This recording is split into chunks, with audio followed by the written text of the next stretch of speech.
नमस्कार। आप सभी का फिर से एक बार स्वागत है। हम लगातार बिहार में हो रहे घटनाक्रम पे नज़र बनाए हुए हैं और लगातार उसकी चर्चा आपसे कर रहे हैं और उन खबरों से क्या निष्कर्ष निकलता हुआ दिख रहा है उसको आपके साथ साझा कर रहे हैं। जब से नीतीश कुमार ने अपनी पार्टी का कमान संभाला था और इस नए साल के शुरुआत होने से लेकर आज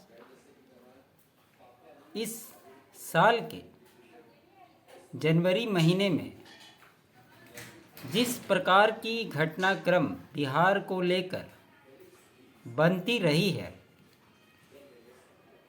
ये उसी दिन से इस कहानी की शुरुआत हो गई थी कि नीतीश कुमार बिहार में कुछ बड़ा करने वाले हैं और ये सारे संकेत उसी दिशा की ओर इशारा करते रहे हैं और 24 घंटे के अंदर जितनी तेज़ी से घटनाक्रम घटी है ये सारे इसी ओर इशारा कर रहे हैं कि अब ये तय है कि सरकार यहाँ पर बदलने जा रही है। जितने भी नेताओं के बयान को ले, कल के घटनाक्रम को ले, इससे पहले के वार्ता में भी हमने बताया और इसका निष्कर्ष यही निकल रहा है। कल सुबह से लेकर रात तक जो जो घटनाएं घटी, आप परत दर परत उसको अच्छे से समझ सके, इसीलिए एक एक वार्ता के दौरान मैंने चीज़ों को आपके पास रखा और जब उसको सिलसिलेवार ढंग से आप देखेंगे, हर कड़ी आपको जुड़ती हुई दिखाई देगी और अब ये तय माना जा रहा है कि ये जो इंडिया गठबंधन है, यह इसका खेल खत्म हो गया है और बिहार को नया सीएम मिलने वाला है। कल मीटिंग से अगर इसकी शुरुआत करते हैं, वहाँ से लेकर उसके बाद कोई भी उसमें निष्कर्ष नहीं निकलना। देर शाम केसी त्यागी और सम्राट चौधरी का एक ही विमान से दिल्ली जाना, दिल्ली में भाजपा के बिहार के प्रभारी और रेणु देवी का उस मीटिंग में शामिल होना, मीटिंग के बाद सम्राट चौधरी का यह बयान देना कि ये सिर्फ 2024 लोकसभा चुनाव के लिए एक मीटिंग बुलाई गई थी और कोई बात नहीं है। आपको ऐसा प्रतीत होता है कि अगर बिहार के लोकसभा चुनाव को लेकर कोई अगर बात होती तो उसके लिए पहले से कार्यक्रम तय होते, अचानक से बड़े बड़े नेताओं का दिल्ली में जमावड़ा लगना ये सिर्फ एक संयोग नहीं हो सकता। ये निश्चित तौर पे एक प्रयोग है। पिछले 18 सालों से जिस प्रकार बिहार के सीएम के तौर पे नीतीश कुमार बने हुए हैं और जिस प्रकार से वो कभी राजद के साथ, कभी भाजपा के साथ मिलकर अपनी कुर्सी को बचाने में सफल रहे हैं, उसी को आगे बढ़ाते हुए उन्होंने फिर से एक बार मन बना लिया भाजपा के साथ जाने का। क्योंकि जिस प्रकार से इंडी अलायंस में पार्टियों का छोड़ने का सिलसिला शुरू हुआ, इसको नीतीश कुमार पहले से ही समझ गए थे कि यहाँ पे उनका कोई राजनीतिक भविष्य नहीं है और सब कुछ पहले से तय था। उसी के अनुसार से काम हो रहा था और चाहे वो राज्यपाल से उनकी मुलाकात हो, उसको वीसी अपॉइंटमेंट को लेकर एक नाम दिया गया हो, लेकिन पहले भी हमने ये कहा है कि भाजपा के बिहार के जो नेता हैं वो नीतीश कुमार के इस बार्गेनिंग गेम में कहीं शामिल होते हुए नहीं दिखाई देते, या आप इसको यूं कह सकते हैं कि उनके बस की बात नहीं है कि वो नीतीश कुमार से निगोशिएट कर सकें। एक सुशील मोदी का नाम आता था और आपने देखा होगा कि जब तक वो डिप्टी सीएम रहे हैं भाजपा और जदयू के सरकार में, तब तक नीतीश कुमार सहज रहे। और एक हकीकत भी है, इसे मानने में कोई हर्ज नहीं है कि भाजपा और जदयू का जब भी अलायंस हुआ है वो एक नेचुरल अलायंस की तरह दिखा है। उसमें जिस प्रकार से सहज रहे हैं और जिस प्रकार से नीतीश कुमार ने सरकार चलाई है, आप उस कार्यकाल को अगर देखते हैं और महागठबंधन की जो सरकार चल रही है, इस 15 महीने की सरकार को अगर आप देखते हैं तो बहुत सारे डिफरेंसेस आपको दिखेंगे। भाजपा के कार्यकाल में क्या आपने कभी नीतीश कुमार का मंत्रियों के विभाग में इतना ज़्यादा हस्तक्षेप देखा? लेकिन महागठबंधन की सरकार में ये लगातार जब से सरकार बनी है, नीतीश कुमार का हस्तक्षेप हर विभाग में, हर मंत्री के विभाग में रहा है। और इसका एग्जाम्पल हमने कुछ दिन पहले तक देखा है और आज भी देख रहे हैं। जिस प्रकार से बयानबाजी हो रही थी, जिस प्रकार से ट्रांसफ़र पोस्टिंग को निरस्त करने की बात हो, अभी 3 दिन पहले जिस प्रकार से राजद के कोटे के मंत्रियों का हस्तांतरण किया गया हो,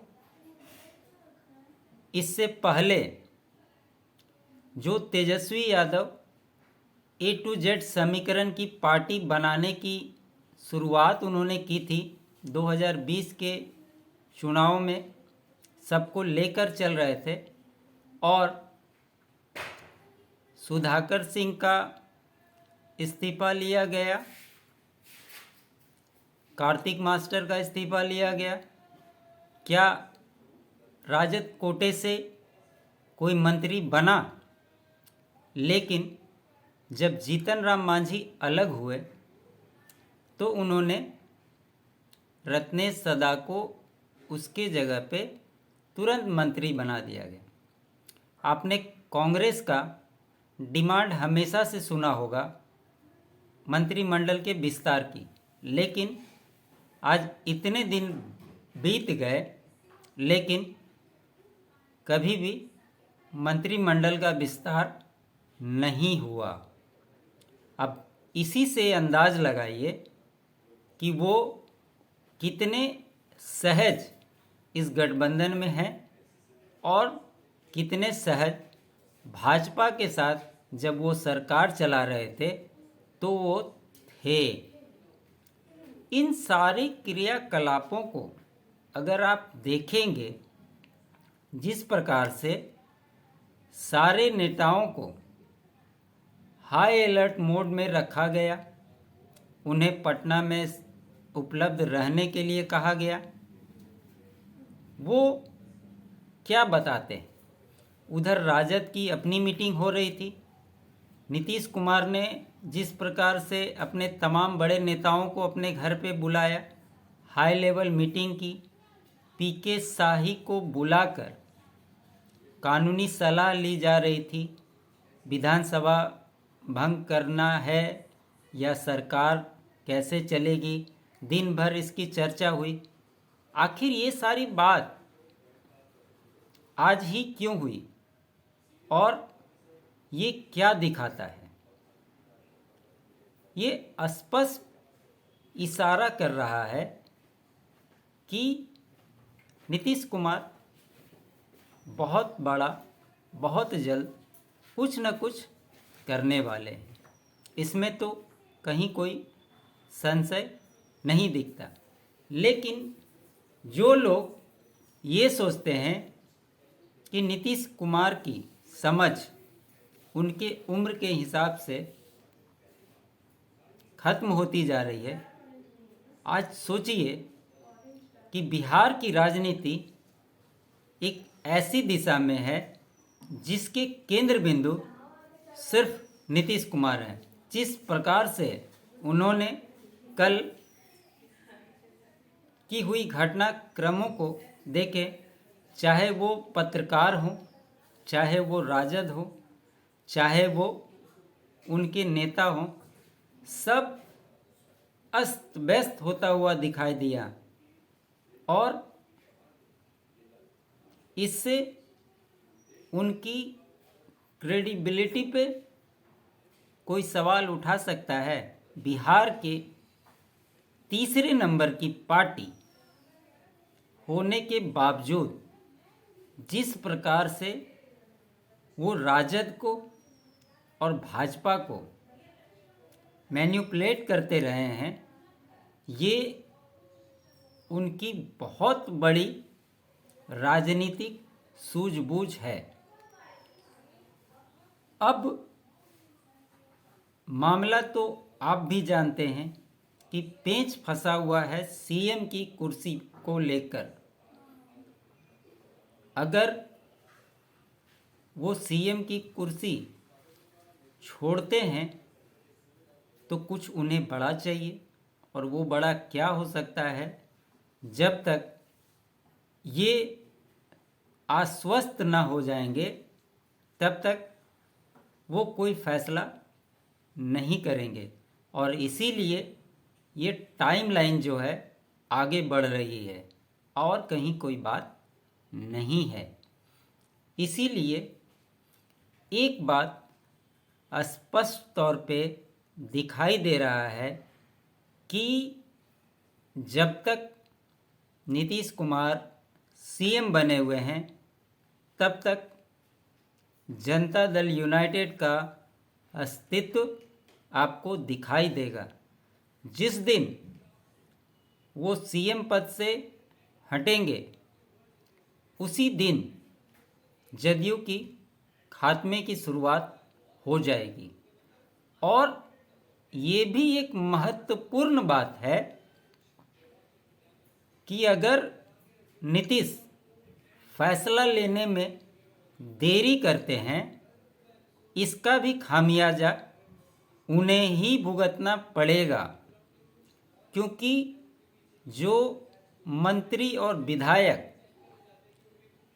ये मान के चल रहे हैं कि नरेंद्र मोदी के लहर में जैसे 2019 में वो जीते थे, अभी भी एनडीए में आते हैं तभी वो जीत सकते हैं। कुछ वैसे भी नेता हैं जो राजद के साथ अपने आप को कंफर्ट महसूस कर रहे हैं। वो चाहते हैं कि जहां यादव मुस्लिम समीकरण है उसके आधार पे भी मोदी लहर के बावजूद वो जीत सकते हैं। इस तरह के खेमे में नीतीश कुमार की पार्टी के विधायक और मंत्री बट गए हैं, और ऐसी स्थिति में अगर जल्द नीतीश कुमार कोई फैसला नहीं लेते हैं तो उनकी पार्टी का टूटना भी तय माना जा रहा है। और आप इसका रिजल्ट 2024 के चुनाव आते आते आपको दिख जाएंगे। इसलिए सारे समीकरण को देखते हुए ये कहा जा रहा है कि नीतीश कुमार क्या हासिल कर सकते हैं। उन्होंने अपनी ओर से थाली सजाकर भाजपा को दे दिया है। उनकी अधिकतर मांगें मान ली गई है। सिर्फ सीएम की कुर्सी का पेंच फंस रहा है, और अगर ये मामला सेट हो जाता है तो सरकार बदलते देर नहीं लगेगी। और अभी के परिप्रेक्ष्य में विधानसभा भंग करना संभव होता हुआ दिखाई नहीं दे रहा है। खबरें यहाँ तक आ रही है कि राजद भी अब ये मान के चल रही है कि नीतीश उनके साथ नहीं है, और कैसे वो जदयू के विधायक को तोड़ सकते हैं। और अगर कुछ विधायक टूटते हैं तो बिहार के समीकरण में एक बड़ा बदलाव देखने को मिल सकता है। लेकिन देर शाम जिस प्रकार से नीतीश कुमार इनकम्युनिकेट हो गए हैं, राजद के लोग उससे लालू यादव संपर्क करने की कोशिश कर रहे हैं और नीतीश से कोई बात नहीं हो पा रही है। उनके जो करीबी लोग हैं, जैसे ललन सिंह के बारे में कहा जा रहा था कि लालू यादव के करीब चले गए, उनसे भी संपर्क नहीं हो पा रहा है। तो कहने का मतलब है कि जो परिस्थितियां बन रही है उसमें कोई भी मंत्री, कोई भी नेता, खुद नीतीश कुमार राजद के लिए इनकम्युनिकेट हो गए हैं। वो कोई भी संपर्क नहीं करना चाह रहे हैं, और इसीलिए ये मामला इतना ज़्यादा उलझ गया है। कल जिस प्रकार से लालू यादव ने विधानसभा अध्यक्ष से बात कर मौजूद रहने के लिए कहा, वो भी एक इशारा कर रहा है। और आपको याद होगा कि जिस समय सरकार गठन हो रहा था, उन्होंने विधानसभा स्पीकर का पद अपने लिए मांगा था, और ये एक बहुत बड़ा अड़ंगा लगेगा। इसी सब चीज़ों को देखते हुए ये सारे लोग राजनीतिक समीकरण को समझने के लिए नीतीश ने भी कानूनी सलाह ली है। और देखना दिलचस्प होगा कि दिल्ली के घटनाक्रम के बाद क्या बिहार की राजनीति चेंज होने वाली है, उसमें कोई नया सीएम देखने को मिलेगा। अब वो सीएम कौन होगा इस पे हम नहीं कह सकते, लेकिन नीतीश कुमार ही रिटेन करेंगे कि महिला नेत्री के नाम पे रेणु देवी को आगे किया जाएगा, या राजद कुछ खेल करेगी और सत्ता में वापसी की कोशिश करेगी। इन सारे समीकरणों को देखने की आवश्यकता है। ये सारे समीकरण आपको देखने को मिलने वाले हैं। बने रहिए, हमारी नज़र भी बनी हुई है। क्या कुछ निकल कर सामने आता है, इस पे आगे की चर्चा को इसी प्रकार कमेंट्री के माध्यम से आगे बढ़ाते रहेंगे और आप लोगों तक पहुंचाते रहेंगे। आप सभी का बहुत बहुत धन्यवाद।